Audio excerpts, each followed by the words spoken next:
नमस्कार, स्वागत, अभिनंदन आप सभी का आपके अपने YouTube channel RP number one study channel पर। दोस्तों, साइंस की क्लास आज पहली क्लास रहने वाली है। साइंस एक बड़ा योगदान आपका यहाँ पर पीटीटी 2023 के एग्ज़ाम में देने वाली है, क्योंकि पीटीटी एग्ज़ाम में यदि आप 2 ईयर कर रहे हो या फिर 4 ईयर, दोनों में ही आपके 5 से 8 प्रश्न यहाँ पर की साइंस के पूछे जाते हैं। ठीक है, तो आपके लिए बड़ा ही यहाँ पर की अच्छा यहाँ पर की पॉइंट रहने वाला है कि आप साइंस पढ़ें। ठीक है ना। देखिए, जीके में 50 प्रश्न होंगे। ठीक है, जीके वाला जो पार्ट है उसमें 50 प्रश्न होंगे जो कि टुकड़ों में बंटे हुए हैं।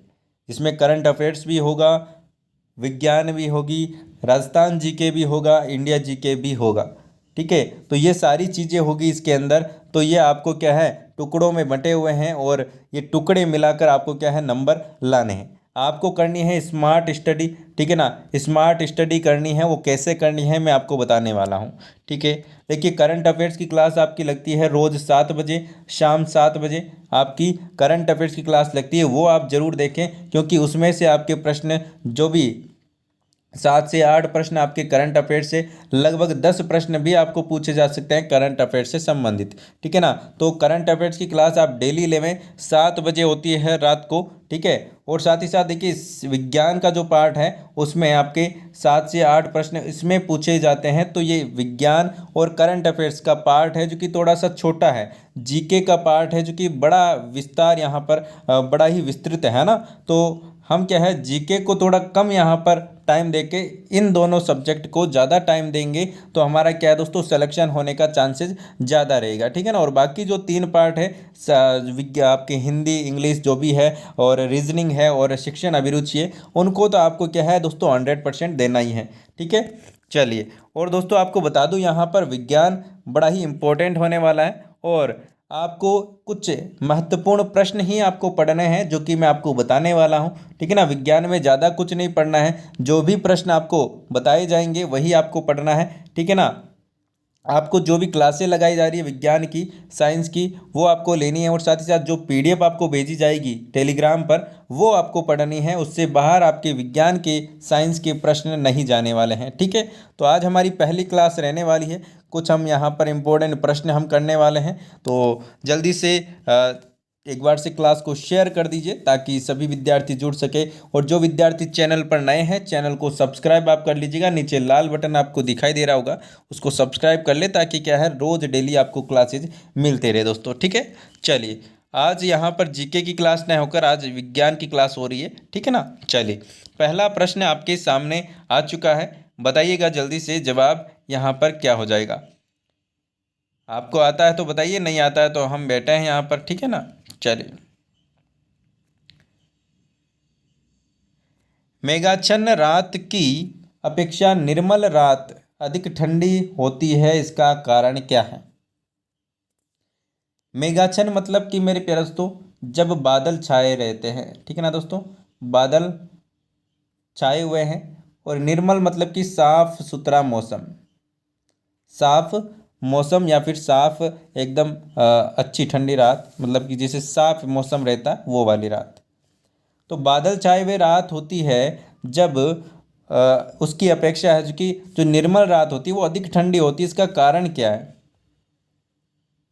चालन, द्रवण, विकिरण या फिर सूर्यास्त, बताइएगा।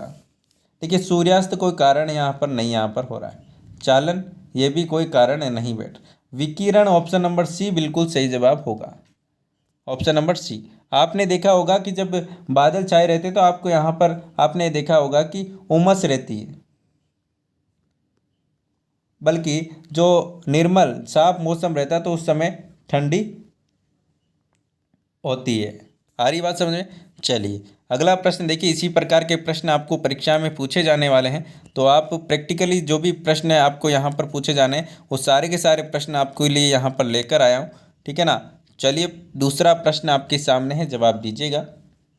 निम्नलिखित में से किसके द्वारा सूर्यतपन का एक भाग सोख लिया जाता है और पृथ्वी की विकिरित ऊष्मा का संरक्षण भी किया जाता है, बताइएगा।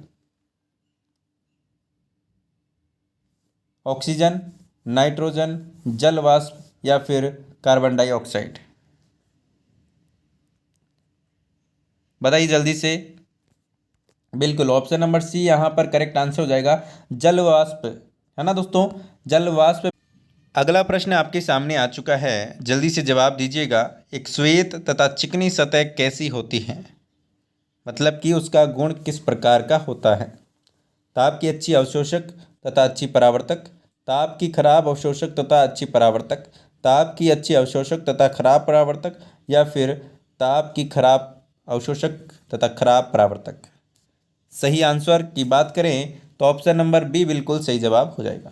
ताप की खराब अवशोषक होगा, है ना, और अच्छी परावर्तक होगा, अच्छा परावर्तक होगा। ठीक है ना, ये ध्यान रखिएगा, बहुत ही प्यारा प्रश्न है, सीधा सीधा प्रश्न है जो कि एग्जाम में पूछ लिया जाता है। थर्म किसका यूनिट है? शक्ति का, ऊष्मा का, प्रकाश का, दूरी का? सही जवाब की बात करें ऑप्शन नंबर बी बिल्कुल सही जवाब हो जाएगा। आगे चलते हैं अगले प्रश्न की ओर। अगला प्रश्न आपके सामने है, जवाब दीजिएगा। प्रकाश वोल्टीय सेल के प्रयोग से सौर ऊर्जा का रूपांतरण करने से निम्नलिखित में से किसका उत्पादन होता है? प्रकाशीय ऊर्जा, विद्युत ऊर्जा, ऊष्मीय ऊर्जा या फिर यांत्रिक ऊर्जा? जल्दी से जवाब दीजिएगा।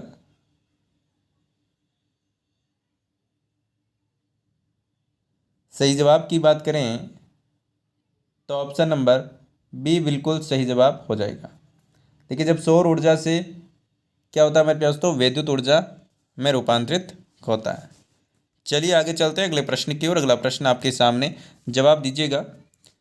किसी पदार्थ का फोटोग्राफ लेने के लिए अपेक्षित उदासन भाषण काल किस पर है जो कि निर्भर करता है? पदार्थ की चमक, फोटोग्राफर के कौशल, या फिर पदार्थ की निकटता, या फिर पदार्थ के आकार? जल्दी से बताइएगा, सही जवाब आपका यहाँ पर क्या हो जाएगा? बिल्कुल पदार्थ की चमक, ऑप्शन नंबर ए बिल्कुल सही जवाब आपका यहाँ पर हो जाएगा। ठीक है ना, फोटोग्राफ लेने के लिए अपेक्षित जो उद्भासन है वो काल है जो कि किस पर निर्भर करता है? पदार्थ की चमक पर। आगे चलते हैं अगले प्रश्न की ओर। अगला प्रश्न आपके सामने, देखिए आज हम यहाँ पर फिजिक्स से संबंधित प्रश्न करेंगे। नेक्स्ट क्लास में हम बायोलॉजी के क्वेश्चन भी करेंगे, ठीक है ना, और केमिस्ट्री के क्वेश्चन भी करेंगे जो आपके एग्ज़ाम पॉइंट ऑफ व्यू से के लिए इम्पोर्टेंट रहने वाले। चलिए अगला प्रश्न आपके सामने आ चुका है, इसलिए क्लास में आप रेगुलर बने रहें ताकि क्या है आपको सारी की सारी जानकारी मिलती रहे। ठीक है ना, चलिए, और अपने मित्रों को भी बताएं ताकि क्या है उनका भी भला हो सके। और वो आपने सुना ही है कि कर भला तो हो भला, तो भला करते रहिए आप। ठीक है ना, अवतल लेंस से हमेशा निम्नलिखित में से कौन सा प्रतिबिंब बनता है? वास्तविक और सीधा, आभासी और सीधा, वास्तविक और आदर्शी, या फिर इनमें से कोई नहीं? जल्दी से बताइएगा, अवतल लेंस से कौन सा प्रतिबिंब बनता है? तो याद रखिएगा मेरे प्यास, तो अवतल लेंस से वास्तविक और आभासी और सीधा प्रतिबिंब बनता है हमेशा। हमेशा कैसा, याद रखिएगा, प्रश्न इम्पोर्टेंट है, पूछा जाता है। आभासी और सीधा कैसा बनेगा? आभासी और सीधा। चलिए आगे चलें, आगे चलते हैं अगले प्रश्न की ओर। अगला प्रश्न आपके सामने है, जवाब दीजिएगा। प्रकाश विद्युत प्रभाव धातु की सतह से किस स्थिति में इलेक्ट्रॉनों के निष्कासन के रूप में व्याख्यात किया जाता है? वह गर्म हो जाए, उसे सशक्त विद्युत क्षेत्र में रख दिया जाए, उपयुक्त तरंग दैर्ध्य का प्रकाश उस पर गिरे, या फिर उपयुक्त वेग के इलेक्ट्रॉन उससे टकराए? बताइएगा दोस्तों, सही जवाब क्या हो जाएगा? प्रकाश विद्युत प्रभाव की बात की गई है यहाँ पर।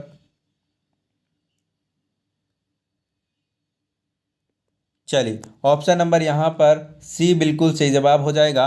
उपयुक्त तरंग दैर्ध्य का प्रकाश चूंकि उस पर गिरे तो क्या होता है मेरे पास, तो इलेक्ट्रॉनों का निष्कासन बिल्कुल यहाँ पर हो जाता है। आगे बात समझ में। चलिए आगे चलते हैं अगले प्रश्न की ओर। अगला प्रश्न आपके सामने, जवाब दीजिएगा। बड़े ही प्यारे प्रश्न हैं जो कि एग्ज़ाम पॉइंट ऑफ व्यू से इम्पोर्टेंट है, ठीक है ना। प्रकाशिक तंतु का प्रयोग निम्नलिखित में से किसके ये यहाँ पर जो कि किया जाता है। बुनाई, वाद्य यंत्र, आँख की शल्य क्रिया या फिर संचार सेवा। सही जवाब बताइएगा। प्रकाशीय तंतु का प्रयोग निम्नलिखित में से किसके लिए किया जाता है। जल्दी से जवाब दें मेरे प्यारे दोस्तों, थोड़ा सा क्लास को शेयर भी कर दें। चलिए ऑप्शन नंबर डी बिल्कुल सही जवाब आपका यहाँ पर हो जाएगा। संचार सेवा कार्य में है जो कि इसका उपयोग किया जाता है, आपको ध्यान रखना है। चलिए अगले प्रश्न की ओर चलते हैं। अगला प्रश्न आपके सामने, पृथ्वी पर दूरस्थ वस्तुओं को देखने के लिए प्रयुक्त उदाहरण है। जल्दी से जवाब दीजिएगा। देखिए सीधे सीधे ये तो आना क्या है, क्वेश्चन आंसर आपको क्या है, याद करने वाले क्वेश्चन आंसर है। चलिए ऑप्शन नंबर ए बिल्कुल सही जवाब हो जाएगा। पार्थिव दूरदर्शक बिल्कुल सही जवाब आपका यहाँ पर हो जाएगा। चलिए आगे चलते हैं अगले प्रश्न की ओर। अगला प्रश्न आपके सामने, जवाब दीजिएगा। तार केबलों के स्थान पर प्रकाशिक तंतुओं का प्रयोग किया जाता है क्योंकि वे प्रबल चुंबकीय क्षेत्र उत्पन्न करते हैं, वे चुंबकीय क्षेत्र उत्पन्न नहीं करते हैं, या फिर उन्हें वर्धन की आवश्यकता नहीं होती है, या फिर वे अधिक सस्ते होते हैं। बताइएगा।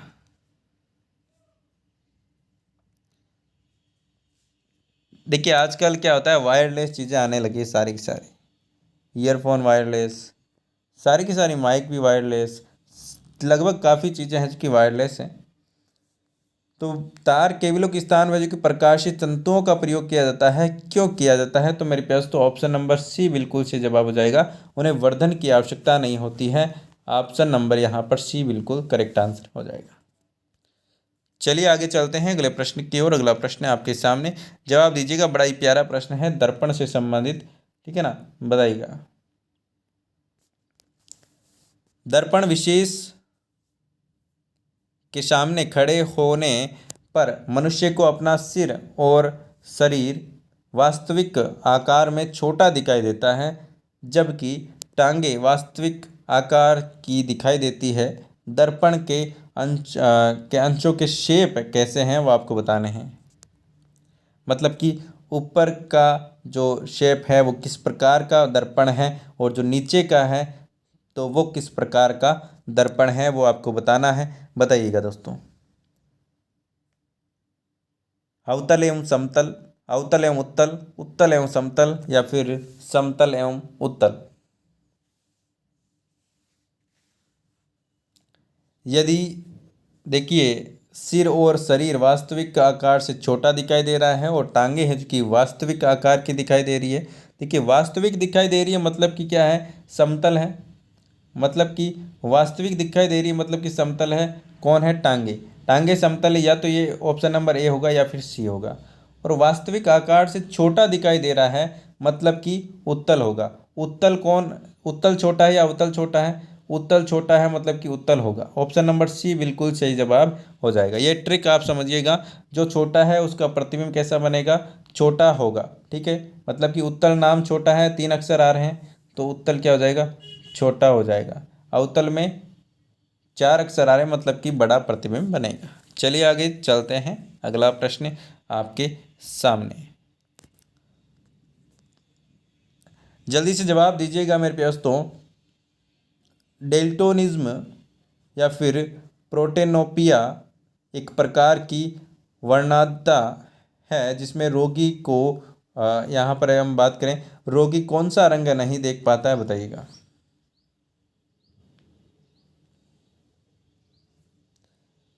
डेल्टोनिज्म एक प्रकार की क्या है मेरे पास तो, वर्णांधता है जिसमें रोगी कौन कौन से रंग है जो कि नहीं देख पाता है?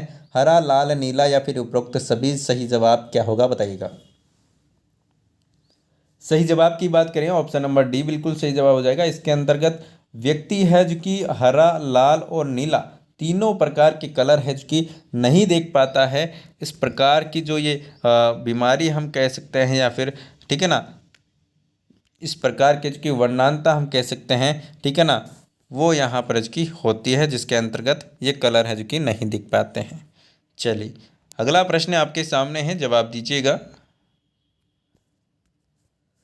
अवतल लेंस हमेशा किस प्रकार का है जो कि प्रतिबिंब बनाते हैं बताइएगा। अवतल लेंस की बात की गई है, किस प्रकार के प्रतिबिंब बनते हैं बताइएगा। वास्तविक प्रतिबिंब, आभासी, या फिर वस्तु विशेष के अनुरूप प्रकार का प्रतिबिंब, या फिर लेंस की वक्रता के अनुरूप प्रकार का प्रतिबिंब बताइएगा दोस्तों। देखिए हमने अभी पहले जो प्रश्न हमने किए थे उसमें एक प्रश्न आया था कि अवतल लेंस का जो प्रतिबिंब है वो किस प्रकार का बनता है, तो हमने वहाँ पर बात की थी कि हमेशा आभासी बनता है। ऑप्शन नंबर बी बिल्कुल सही जवाब हो जाएगा, ठीक है ना। ऑप्शन नंबर बी जिन्होंने दिया है बिल्कुल सही जवाब है। आपका यहाँ पर किस प्रकार का प्रतिबिंब बनेगा? आभासी प्रतिबिंब बनेगा अवतल लेंस का। याद रखिएगा मेरे दोस्तों। चलिए अगले प्रश्न की ओर चलते हैं। अगला प्रश्न आपके सामने है, बताइएगा। किसी खगोलीय दूरबीन की आवर्धन क्षमता कैसे कम की जा सकती है बताइएगा। नेत्रिका की फोकस दूरी घटाकर, नेत्रिका फोकस दूरी बढ़ाकर, या फिर अभिदर्शक के फोकस दूरी बढ़ाकर, या फिर इनमें से कोई नहीं। जल्दी से जवाब दीजिएगा, करेक्ट आंसर क्या हो जाएगा।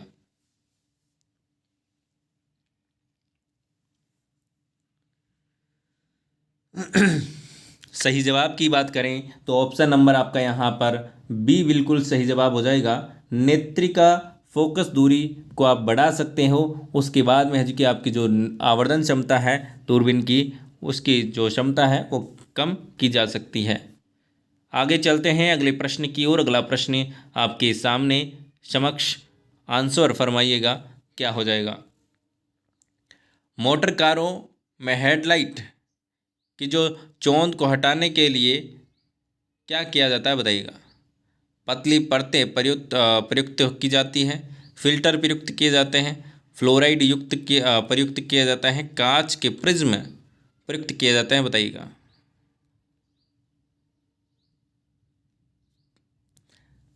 ऑप्शन नंबर सी पोलराइड यहाँ पर जो प्रयुक्त किया जाता है, पोलराइड प्रयुक्त किया जाता है, जिससे क्या है जो हेडलाइट है उनकी जो चकाचौंध होती है वो यहाँ पर हट जाती है, ठीक है। ऑप्शन नंबर सी बिल्कुल सही जवाब हो जाएगा।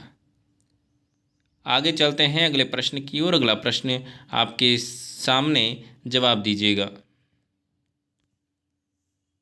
हम लघु तरंग के प्रसारणों को दीर्घ तरंग के प्रसारणों की अपेक्षा अधिक अच्छी तरह क्यों सुन सकते हैं बताइएगा। दीर्घ तरंगों की अपेक्षा लघु तरंगों की ऊर्जा अधिक होती है, या फिर लघु तरंगों पर वायुमंडलीय विक्षोभ का प्रभाव इसकी नहीं पड़ता है, या फिर लघु तरंगे के प्रसारण निकटस्थ रेडियो केंद्रों द्वारा है कि किए जाते हैं, या फिर परंपरा से लघु तरंगे लंबी दूरियों के लिए है और दीर्घ तरंगे छोटी दूरियों के लिए आरक्षित है। बताइएगा दोस्तों सही जवाब क्या हो जाएगा।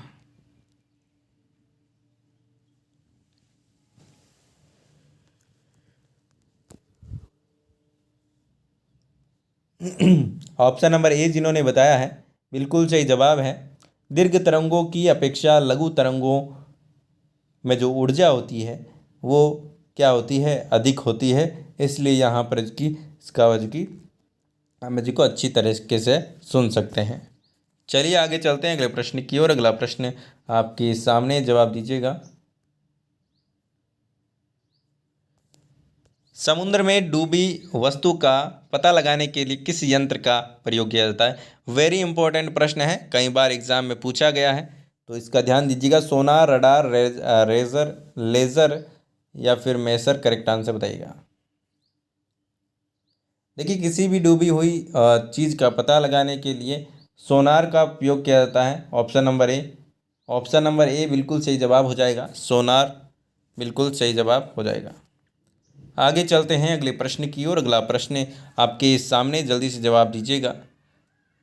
तंतु प्रकार के प्रकाश बल्ब में प्रयोग में की गई अधिकांश विद्युत शक्ति प्रकट होती है, बताइएगा। दृश्य प्रकाश के रूप में, अवरक्त किरणों के रूप में, पराबैंगनी किरणों के रूप में, या फिर प्रतिदीप्ति प्रकाश के रूप में, बताइएगा। देखिए, तंतु प्रकार के जो प्रकाश बल्ब होते हैं उसमें किस प्रकार से दृश्य प्रकाश के रूप में है जो कि यहाँ पर जो कि विद्युत शक्ति प्रकट होती है, ठीक है ना। चलिए आगे चलते हैं अगले प्रश्न की ओर। अगला प्रश्न आपके सामने, जवाब दीजिएगा। किसी सिग्नल के तरंग रूप का अध्ययन किसके द्वारा किया जाता है? किसी सिग्नल के तरंग रूप का जो अध्ययन है वो किसके द्वारा किया जाता है, बताइएगा।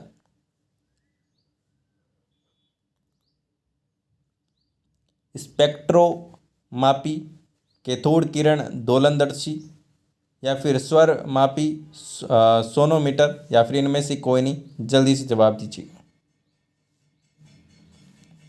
सही जवाब की बात करें, ऑप्शन नंबर सी स्वर मापी बिल्कुल सही जवाब हो जाएगा, सोनोमीटर।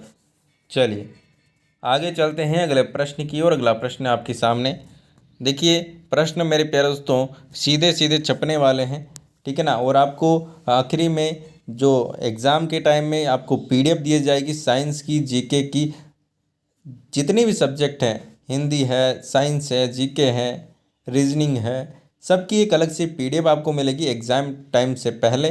वो आप पढ़कर जाइएगा, ताकि क्या है उससे आपका जो भी क्वेश्चन होंगे वो वहाँ से आपकी लगभग यहाँ पर छपने वाले हैं दोस्तों, ठीक है ना। चलिए इसीलिए बोल रहा हूँ कि हमारे साथ में बने रहिए। पिछले 4 साल से लगातार यहाँ पर जो कि आपके लिए मेहनत कर रहे हैं, तो इतना एक्सपीरियंस तो हो चुका है कि कौन कौन से प्रश्न आने वाले हैं, किस किस टाइप के प्रश्न आपके छपने वाले हैं, ठीक है ना। तो मेरे प्यारे दोस्तों आप बस हमारे साथ में बने रहेगा, ठीक है ना। बस आपकी सफलता तय है। चावल पकाना कठिन होता है कहाँ पर? ये प्रश्न भी पूछा गया प्रश्न है, बताइएगा जल्दी से। पर्वत के शिखर पर, समुद्र तल पर, के नीचे, या फिर इनमें कहीं भी एक जैसा, बताइएगा दोस्तों। देखिए कठिन कहाँ पर है? ऑप्शन नंबर ए बिल्कुल सही जवाब हो जाएगा। पर्वत के शिखर पर है जो कि क्या होता है मेरे प्यारे दोस्तों, चावल या फिर किसी भी चीज़ को है जो कि पकाना है जो कि मुश्किल होता है, कठिन होता है नीचे की अपेक्षा। चलिए आगे चलते हैं अगले प्रश्न की ओर। अगला प्रश्न आपके सामने, जवाब दीजिएगा। प्रेशर कुकर में चावल जल्दी पकता है क्योंकि इसमें से भाप निकल जाती है, कुछ ऊष्मा ऊर्जा को आसानी से निकलने नहीं देता है, या फिर उच्च दाब चावल के दानों को कड़ी परत का जो परत है उसको दलन है कर देती है, या फिर उच्च दाब जल के क्वथनांक को बढ़ा देता है, बताइएगा। देखिए प्रेशर कुकर में क्या होता है, जो भाप होती है उसका क्या होता है, प्रेशर होता है। प्रेशर होता है तो क्या होता है, वो जल्दी से क्या होता है, पानी होता है जो जल्दी से गर्म हो जाता है, और गर्म होने के कारण क्या होता है, वो जल्दी से जो कि चावल को पका देता है। तो वहाँ पर मेरे पास तो क्या होता है, उच्च दाब के कारण जो जल का क्वथनांक है, ठीक है ना, जल का क्वथनांक है वो बढ़ जाता है। आ रही बात समझ में? उच्च दाब होता है उसके कारण जल्दी जल्दी से क्या होता है, पानी गर्म हो जाता है, और पानी गर्म होने के कारण क्या हो जाता है, बिल्कुल जल्दी से चावल पक जाते हैं। आगे चलते हैं अगले प्रश्न की ओर। अगला प्रश्न आपके सामने, जवाब दीजिएगा। पानी का पृष्ठ तनाव अपमार्जक मिलाने पर बढ़ जाता है, घट जाता है, कोई परिवर्तन नहीं होता है, शून्य हो जाता है, बताइएगा। बड़ा ही प्यारा प्रश्न है, इंपॉर्टेंट क्वेश्चन है, ध्यान दीजिएगा। देखिए पानी का पृष्ठ तनाव क्या होता है मेरे प्यास दोस्तों, पृष्ठ का जो तनाव, ये कि ये पानी की बूंद होती है उसका जो एक शेप होता है वो किसके कारण होता है, पृष्ठ तनाव के कारण। आपने देखा होगा कहीं पर भी आप पानी गिराते हो तो एक ऐसी प्रकार के लेयर तक बनी रहती है, ठीक है ना, पानी उससे ना आगे जाता है ना आगे आता है, ठीक है ना। तो ये पृष्ठ तनाव का काम होता है। तो मेरे प्यारे दोस्तों पानी का पृष्ठ तनाव है जो कि अपमार्जक मिलाने पर क्या होता था, घट जाता है। याद रखिएगा क्या होता है, घट जाता है, आपको ध्यान रखना है। चलिए आगे चलते हैं, अगला प्रश्न आपके सामने, जवाब दीजिएगा। पैराशूट धीरे धीरे नीचे आता है जबकि उसी ऊंचाई से फेंका गया पत्थर है जो कि तेजी से गिरता है, क्यों? बताइए मेरे प्यार दोस्तों। पत्थर पैराशूट से भारी होता है, पैराशूट में विशेष यंत्रों की व्यवस्था होती है, पैराशूट में पृष्ठ का जो क्षेत्रफल है वो ज़्यादा होता है, अतः वायु का है जो कि प्रतिरोध अधिक है, या फिर इनमें उपयुक्त में से कोई नहीं बताएगा। बहुत ही प्यारा प्रश्न है। इसी प्रकार के प्रश्न आपको एग्जाम में देखने को मिलेंगे, इसलिए जल्दी से जवाब दीजिएगा, क्या आंसर होगा यहाँ पर। बिल्कुल ऑप्शन नंबर सी जिन्होंने बताया। देखिए पैराशूट का जो क्षेत्रफल है वो बहुत ज़्यादा होता है, ठीक है ना, इसलिए वो क्या होता है, धीरे धीरे आता है। हवा उसमें से कि धीरे धीरे से यहाँ पर निकलती है और धीरे धीरे वो नीचे आता है। और प्रतिरोध होता है, वायु का प्रतिरोध होता है वो अधिक होता है, मतलब कि जो नीचे आएगा उसका दाब होगा नीचे की ओर, लेकिन जो उसको क्या है ऊपर की ओर यहाँ पर इसकी धकेलेगी, तो ये क्या है, धीरे धीरे नीचे आता है। लेकिन जो पत्थर होता है उसका जो क्षेत्रफल है छोटा होगा और वो क्या हो जाएगा, एकदम से नीचे आ जाएगा। आगे बात समझें, ऑप्शन नंबर सी बिल्कुल सही जवाब हो जाएगा। चलिए आगे चलते हैं अगले प्रश्न की ओर। अगला प्रश्न आपके सामने, जवाब दीजिएगा। फ्रिक्शन कोण और रिपोज कोण निम्नलिखित में से किस रूप में होते हैं? एक दूसरे के सामने, एक दूसरे के सामने नहीं, एक दूसरे के समानुपाती, या फिर इनमें से कोई नहीं बताएगा। तो सीधा सा है इसका तो आंसर, एक दूसरे के सामने होते हैं फ्रिक्शन कोण और रिपोज कोण, ठीक है ना। चलिए आगे चलते हैं अगले प्रश्न की ओर। अगला प्रश्न आपके सामने, जवाब दीजिएगा।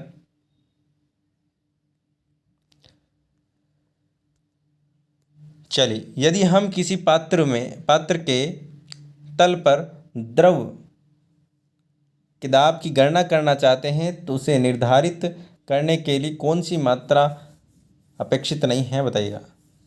द्रव स्तंभ की ऊंचाई, पात्र के तल के पृष्ठ का क्षेत्रफल, द्रव का घनत्व, पात्र के तल पर गुरुत्व के कारण त्वरण, बताइएगा जल्दी से। सही जवाब आपका यहाँ पर क्या हो जाएगा। यदि किसी पात्र के तल पर द्रव के दाब की गणना करना चाहते हो तो निर्धारित करने के लिए कौन सी मात्रा है कि अपेक्षित नहीं है, मेरे प्यास, तो बताइएगा। पात्र के तल के पृष्ठ का क्षेत्रफल, ऑप्शन नंबर बी, ठीक है ना। यहाँ पर है कि ऑप्शन नंबर ये अपेक्षित नहीं है। चलिए आगे चलते हैं अगले प्रश्न की ओर। अगला प्रश्न आपके सामने, जवाब दीजिएगा मेरे प्यास, तो क्या हो जाएगा। जो ठोस उच्च ताप पर विद्युत का वहन करते हैं परंतु न्यून ताप पर नहीं, वे कहलाते हैं अतिचालक, धात्विक चालक, अर्धचालक, या फिर विद्युतरोधी। करेक्ट आंसर बताइएगा। बड़ा ही प्यारा प्रश्न है, इंपॉर्टेंट क्वेश्चन है, बताइएगा। ऑप्शन नंबर सी बिल्कुल सही जवाब हो जाएगा, अर्धचालक बिल्कुल सही जवाब आपका यहाँ पर हो जाने वाला है। चलिए आगे चलते हैं अगले प्रश्न की ओर। अगला प्रश्न आपके सामने, घरेलू विद्युत उपकरणों में उपयुक्त सुरक्षा फ्यूज तार पर उस धातु से बनी होती है जिसका प्रतिरोध कम होता है, गलनांक कम होता है, विशिष्ट घनत्व कम होता है, या फिर चालकत्व कम होता है। देखिए जो आपके फ्यूज तार होता है, ठीक है ना, फ्यूज तार होता है वो किससे बना होता है, मतलब कि उसका घनत्व, उसका क्वथनांक, वो गलनांक है वो क्या होता है, मेरे प्यास तो बताइएगा। बिल्कुल, देखिए मेरे प्यास तो उसका गलनांक क्या होता है, कम होता है। गलनांक क्या होता है, कम होता है। आगे बात समझ में, गलनांक कम होगा तो क्या होगा, जैसे ही लोड पड़ेगा तो वो क्या हो जाएगा, तार टूट जाएगा, और तार टूट जाएगा तो क्या पड़ेगा मेरे पास, तो सारी की सारी बिजली है जो कि चली जाएगी, लेकिन क्या है, पूरी जो लाइन है, ठीक है ना, फिटिंग है उसमें ख़राब नहीं होगा, ठीक है ना। आजकल तो क्या लगाते हैं, एमसीबी लगाते हैं, लेकिन पहले फ्यूज़ ज़्यादातर लगते थे, आजकल एमसीबी लगती है घरों में जो कि फ्यूज का काम करती है। सिलिकॉन क्या है, बताइएगा। अर्धचालक है, विद्युत रोधक है, कुचालक है या फिर चालक है, बताइएगा। सही जवाब की बात करें अर्धचालक है, ऑप्शन नंबर ए बिल्कुल सही जवाब हो जाएगा। आगे चलते हैं अगले। गैल्वेनोमीटर के द्वारा पता लगाया जाता है प्रतिरोध, ऊर्जा, धारा व ताप। सही जवाब का आंसर बताइएगा मेरे प्यास। तो सही जवाब आपका यहाँ पर क्या हो जाएगा? बिल्कुल गैल्वेनोमीटर की बात करें तो ऑप्शन नंबर सी बिल्कुल सही जवाब आपका यहाँ पर हो जाएगा। धारा का पता है जो कि लगाया जाता है, ठीक है ना। धारा बह रही है कि नहीं बह रही है, कितनी क्या बह रही है, ऑप्शन नंबर सी। अगला प्रश्न आपके सामने, जवाब दीजिएगा। बिजली का बल्ब निम्न में से किससे अर्धित होता है? शक्ति और धारा, शक्ति और वोल्टेज, धारा और वोल्टेज या फिर ऊर्जा और बिजली। सही जवाब बताइएगा। ऑप्शन नंबर बी जिन्होंने दिया है बिल्कुल सही जवाब है। ऑप्शन नंबर बी शक्ति और वोल्टता बिल्कुल सही जवाब हो जाएगा। आगे चलते हैं अगले प्रश्न की ओर। अगला प्रश्न है आपके सामने। चुंबक रक्षक किसके टुकड़े होते हैं? निकेल, कोबाल्ट, इस्पात या फिर नरम लोहा, बताइएगा। चुंबक रक्षक की बात करें तो मेरे पास तो ऑप्शन नंबर डी नरम लोहा के टुकड़े होते हैं। चलिए आगे चलते हैं। अगला प्रश्न आपके सामने, बहुत ही प्यारा प्रश्न, जवाब दीजिएगा। विद्युत आवेश का एसआई मात्रक क्या होता है या एकक क्या होता है? एम्पियर, कूलाम, ईएसयू या फिर केल्विन। सही जवाब क्या होगा, बताइएगा। ऑप्शन नंबर बी बिल्कुल सही जवाब आपका यहाँ पर हो जाएगा। कूलाम बिल्कुल सही जवाब हो जाएगा। आवेश का मात्रक है एसआई मात्रक कूलाम, जो कि आपको याद रखना है। एम्पियर किसका है? विद्युत धारा, विद्युत ऊर्जा, ठीक है ना। चलिए, ट्रांजिस्टर के विचरण में किस वस्तु का प्रयोग होता है? एल्यूमिनियम, तांबा या फिर सिलिकॉन या फिर रजत। सही जवाब की बात करें तो सिलिकॉन का प्रयोग होता है, आपको ध्यान रखना है ट्रांजिस्टर में, ठीक है ना। चलिए आगे चलते हैं अगले प्रश्न की ओर। अगला प्रश्न आपके सामने, जवाब दीजिएगा। बहुत ही प्यारा प्रश्न है। टेप रिकॉर्डर को निम्नलिखित में से किस चीज़ के समीप नहीं रखा जाता है? घड़ी, चुंबक या फिर बिजली का स्विच बोर्ड या फिर रेडियो। सही जवाब बताइएगा।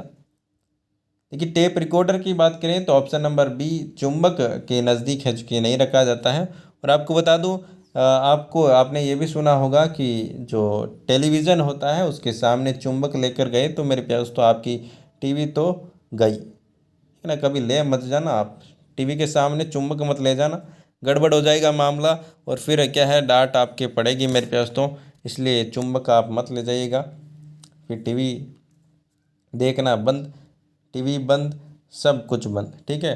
तो चलते हैं मेरे प्यास तो। आज हमने यहाँ पर कुछ इम्पोर्टेंट प्रश्न किए हैं और ठीक है, ये पीडीएफ आपको मैं टेलीग्राम पर शेयर कर दूँगा इसमें, ठीक है। और आपको बता दूं कि डेली आपकी ये जो क्लास होती है 6 बजे जीके की, तो उसमें आप ज़रूर पार्टिसिपेट करें ताकि आपका सिलेक्शन श्योर हो सके। और आपको बता दूं 7 बजे आपकी करंट अफेयर्स की क्लास होती है डेली, जो कि आपके लिए इम्पोर्टेंट है, वेरी इंपॉर्टेंट है। 5 बजे हिंदी की क्लास होती है। सुबह 11 बजे आपकी शिक्षण अभिरुचि की क्लास होती है और 10 बजे आपकी रीजनिंग की क्लास होती है। इन सारी क्लासों का आप पूरा पूरा फ़ायदा उठाएं और मिलते हैं नेक्स्ट क्लास में। तब तक के लिए बाय बाय। जय हिंद, जय भारत, धन्यवाद दोस्तों।